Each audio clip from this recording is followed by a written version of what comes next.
Welcome to ఆర్దే TV. ఇప్పుడు polling అయితే స్టార్ట్ కావడం అనేది అయితే జరిగింది ఇక్కడ జూబ్లీహిల్స్ నియోజకవర్గానికి సంబంధించి. సో ఇప్పుడు మనం షేక్పేటలోని అపేక్ష స్కూల్ దగ్గర ఉన్నాము. అక్కడ భారీ ఎత్తున మాత్రం ఇక్కడ పోలింగ్ ఏర్పాట్లు అయితే చేయడం అనేది జరిగింది. చూస్తున్నాం కదా ఇక్కడ పోలీసు బందోబస్తు కూడా గస్తీగా నిర్వహించడం అనేది అయితే జరుగుతుంది. అంటే ఓటర్లను ఎప్పటికప్పుడు కూడా వాళ్ళు ఎవరు ఏంటి అని చెప్పేసి కూడా ఇక్కడ ఏజెంట్ కూర్చున్నోళ్ళు కావచ్చు, బయట సంబంధించి కూడా వాళ్ళు ఓట్లను చెక్ చేసుకుంటూ అక్కడ పంపించడం అనేది అయితే జరుగుతుంది. అంటే సో ఇప్పటికే దాదాపుగా కొన్ని చోట్లలో మాత్రము ఎంతో ఇబ్బందులకరంగా ఉన్నది అని చెప్పేసి కూడా ఇక్కడ ఎన్నికల అధికారులకు పలుమార్లు బీఆర్ఎస్ నాయకులు కంప్లైంట్ చేసినప్పటికీ కూడా పట్టించుకోలేదు అని చెప్పేసి కూడా కొంతమంది చెప్పడం అనేది అయితే జరుగుతున్నది. అంటే ఇప్పుడు మనం రైమత్ నగర్ డివిజన్లో చూసినాము.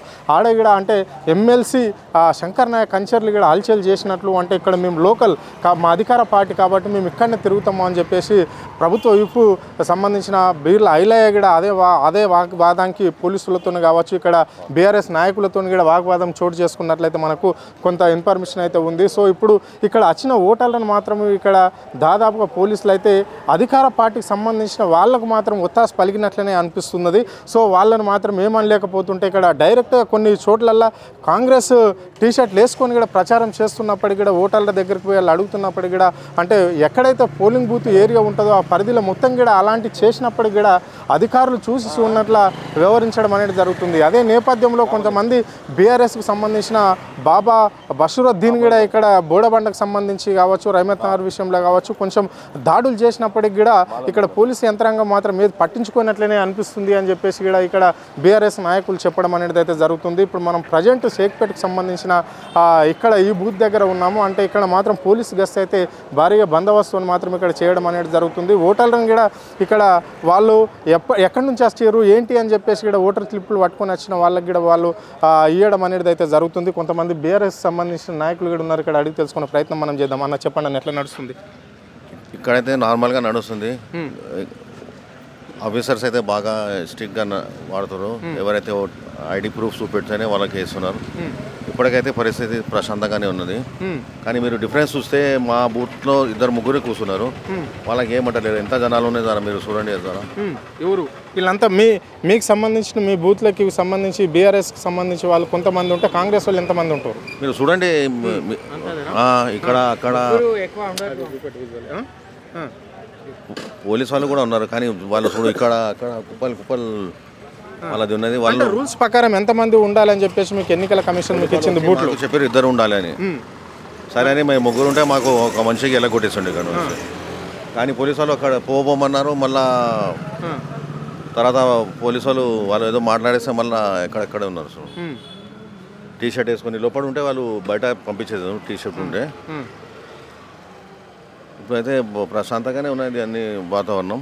ఏమన్నా రెక్కింగ్ జరిగే అవకాశం రెక్కింగ్ అట్లా ఏం లేదు. రెక్కింగ్ ఎందుకంటే లోపల చాలా బందోబస్తుగానే. బందోబస్తు అంటే ఐడి కార్డు ఉంటేనే ఓటేస్తారు. పోలింగ్ కూడా పీస్ఫుల్గా ఉన్నది. లోపలైతే బాగా మంచిగానే నడుస్తుంది. ఏంది ఇది ఇక్కడ ఏది పోలింగ్ బూత్ పేరు ఏంటి? పోలింగ్ బూత్ 4, 5, 6, 7, 8 ఇది స్కూల్ పేరు అపెక్స్ స్కూల్. షేక్పేట్ వార్డు వస్తుంది. Okay right. ఇది పరిస్థితి. ఇక్కడ మాత్రం బీఆర్ఎస్కి సంబంధించిన వాళ్ళు 3-3 ఉంటే కానీ ఇక్కడ పోలీసులు ఇక్కడ నుంచి వాళ్ళిద్దరే ఉండాలి అని చెప్పేసి పర్మిషన్ లేదు అని చెప్పేసి లేపేయడం అనేది జరిగింది అని చెప్పేసి ఇక్కడ వాళ్ళు చెప్తుంటే ఇక్కడ మాత్రం కొంతమంది మాత్రం ఇక్కడనే అధికంగా ఉన్నా కానీ ఇక్కడ ఈ ఏరియాలో ఉన్నాయి. ఇప్పుడు దాదాపుగా మనం చూస్తున్నాము కాంగ్రెస్కి సంబంధించిన బూత్ ఏజెంట్లను చూస్తున్నాము. అంటే ఇక్కడనేమో బీఆర్ఎస్లకు 2 అని చెప్పినాక అప్పుడు వాళ్ళకు మాత్రం 5 నుంచి ఎక్కువగా 10 మంది వరకు కూడా ఉన్నా కానీ అక్కడ ఎవరిని కూడా ఏమనలేకపోతున్నారు అని చెప్పేసి కూడా వాళ్ళు కంప్లైంట్ చేయడం అనేది అయితే జరుగుతుంది. అంటే ఈ రూల్లో ఇక్కడనే కాకుండా అవతల కూడా ఇంకా ఉన్నప్పటికీ కూడా ఎవరు కూడా ఏమనలేకపోతున్నారు. కేవలం ఇక్కడ బీఆర్ఎస్ను టార్గెట్ చేసిర్రు అని చెప్పేసి కూడా వాళ్ళు స్పష్టంగా చెప్పడం అనేది అయితే జరుగుతుంది. సో ఈ బూత్ దగ్గర ఉన్న పరిస్థితి అయితే ఇది. ఇక్కడైతే ఇప్పుడు ఎలాంటి కాంప్లైంట్ లేకుండానే ఇక్కడ ఉండడం అనేది అయితే జరిగింది. కానీ కొన్ని ఏరియాలలో మాత్రం ఏకంగా బీఆర్ఎస్ క్యాండిడేట్కి సంబంధించి కూడా వాళ్ళు పోయినప్పటికీ ఆమె కంప్లైంట్ చేసినప్పటికీ కూడా మాగాటి సునీత చేసినప్పటికీ కూడా వాళ్ళు పట్టించుకోలేరు అధికారులు అని చెప్పేసి కూడా ఆమె ఆవేదన వ్యక్తం చేయడం అనేది అయితే జరుగుతుంది. సార్ ఎట్లా నడుస్తుంది సార్ ఎలక్షన్? మ్యాక్సిమం 4, 5, 6, 7 మొత్తం అంత మైనారిటీ.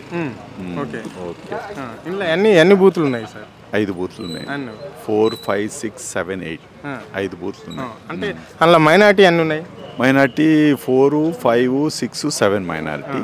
8th బూత్లో ఒక 200 మెంబర్స్ హిందూస్. Okay, right.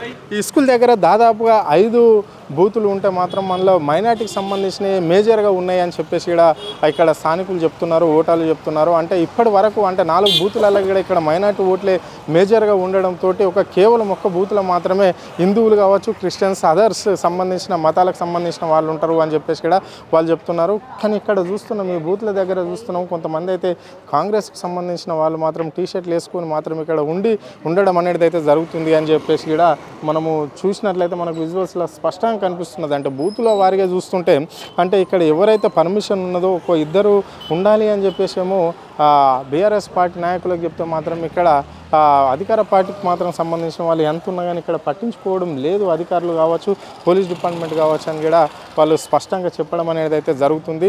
ఇది పరిస్థితి. అంటే పొద్దున్న నుంచే స్టార్ట్ కావడం అనేది జరిగింది. కొన్ని ఏరియాలలో మాత్రం భారీ ఎత్తున పోలీసులు ఉండడం అనేది అయితే జరుగుతున్నది. అంటే ఎక్కడ ఏదైనా కానీ ఏమైనా కానీ 2 పార్టీల మధ్యలోనే పోటీ ఉంటుంది అని చెప్పేసి ఓటర్లు అయితే చెప్పడం అనేది జరుగుతుంది. అయితే బీఆర్ఎస్ లేదా కాంగ్రెస్ ఈ 2 పార్టీల మధ్యలోనే పోటీ ఉంటుంది. ఒరావరి కార్యకర్తలు మేమంటే మేము అన్నట్లనే బూతుల దగ్గర ఇక్కడ ఉన్నట్ల పరిస్థితి అయితే మనకైతే కనిపిస్తున్నది. కొన్ని బూతుల దగ్గర ఆల్రెడీ బీఆర్ఎస్కి సంబంధించిన కార్యకర్తల పైన కాంగ్రెస్కు సంబంధించిన కొంతమంది నాయకులు వాళ్ళపైన దాడులు చేపించడానికి సిద్ధంగా ఉన్నారు అని చెప్పేసి వాళ్ళు ఏకంగా మాది అధికార పార్టీ అని చెప్పేసి ప్రతి బూత్ దగ్గర వాళ్ళు ఈ విధంగా రెక్కింగ్ మాకు అధికారం పార్టీ ఉంది కాబట్టి మేము ఇట్లనే వేస్తామని చెప్పేసి వాళ్ళు కొంతమంది ఇట్లా చెప్తున్నారు అని చెప్పేసి వాళ్ళు ఎన్నికల కమిషనర్కి వీళ్ళు కంప్లైంట్ చేయడం అనేది అయితే జరిగింది బీఆర్ఎస్కి సంబంధించిన నాయకులు.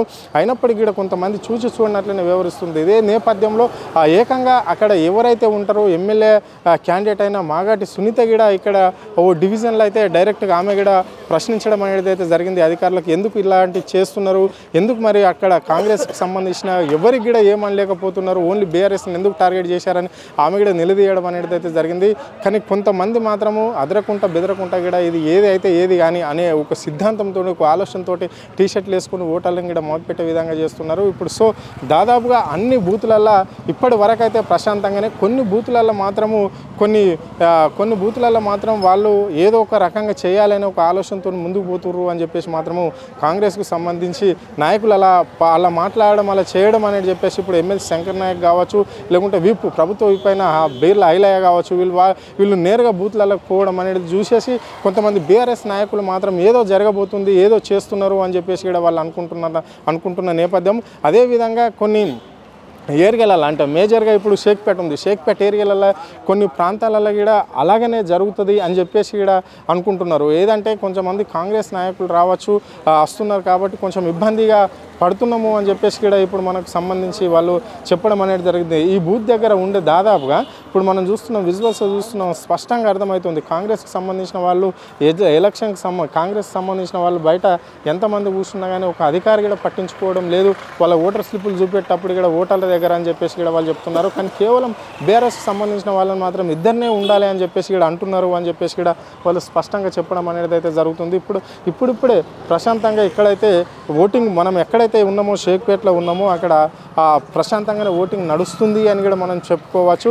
సో మరి ఇంకా ముందు ఏం జరగబోతుంది, ఎట్లుంటుంది అనేది చెప్పేసి ఇప్పుడే స్టార్ట్ అయింది. ఇప్పుడు కొంతమంది ఇక్కడ మేజర్గా ఎందుకంటే మైనార్టీలు ఉంటారు కాబట్టి మైనార్టీ ఓట్లు ఎక్కువ కాబట్టి దాదాపుగా 5 బూత్లల్లో సంబంధించి 4 బూత్లకు సంబంధించి మైనార్టీ ఓటర్లు ఎక్కువ ఉంటారు కాబట్టి ఇప్పుడు నడుస్తుంది అని చెప్పచ్చు. ఇప్పటికీ దాదాపుగా ఇంకా చాలామంది రావాల్సి ఉంటుంది ఇక్కడ. సో ఇప్పుడు కొంతమంది మాత్రమే వచ్చినట్లు అనిపిస్తుంది. కొంత హిందువులు కావచ్చు, క్రైస్తవులు కావచ్చు, ఇతర మతాల వాళ్ళు కావచ్చు, ఎవరైనా కొంత తక్కువనే ఉండే అవకాశం అయితే ఇక్కడ ఈ బూత్లు అయితే కనిపిస్తుంది అని చెప్పుకోవచ్చు. ఇప్పుడు జూబ్లీస్కి సంబంధించిన విషయంలోకి వస్తే దాదాపుగా 3,94,000 చిల్లర ఓటర్లు ఉంటే ఇలా మైనార్టీ ఓట్లు మేజరే ప్రధానం అనుకోవచ్చు. దాదాపుగా 1,40,000 ఓట్లు ఇక్కడ ఉండడం అనేది జరుగుతుంది. మరి ఇప్పటి వరకు ఎంత పోల్ అవుతుంది ఏంటి అని చెప్పేసి ఇంకా మనకు అప్డేట్ అయితే రాలేదు. సో మరి ఇప్పుడు దాదాపుగా మరి కాసేపట్లో కూడా ఎంతవరకు పోల్ అయింది అని చెప్పేసి కూడా మొత్తం మీద నియోజకవర్గం సంబంధించిన అప్డేట్స్ కూడా వచ్చే అవకాశం అయితే మనకైతే కనిపిస్తుంది. కానీ ఇప్పటికైతే కొన్ని ఏరియాలలో మాత్రం పోలీసులు మాత్రం అలర్ట్ ఉన్నట్లు కనిపిస్తుంది. కొంతమంది చెప్తున్న మాటలు బీఆర్ఎస్కి సంబంధించి చెప్తున్నారు. పోలీసులు కూడా ప్రభుత్వానికి తొత్తుగా మారి వాళ్ళ వైపున మాట్లాడుతున్నారు. ఇక్కడ ఎంత అయినా కానీ పట్టించుకోవడం లేదు అని చెప్పేసి కూడా కొంతమంది మాత్రం చెప్తున్నారు. సో మరి ఇప్పటి వరకైతే ఈ క్షణం వరకైతే ఇట్లా జరుగుతుంది పోలింగ్. మరి ఇంకా ముందు ఏ విధంగా ఉండబోతుందో ఒకసారి చూడవలసిన అవసరం అయితే ఉంది. కెమెరా పర్సన్ రవితో హరుణ్, ఆద్య టీవీ, హైదరాబాద్.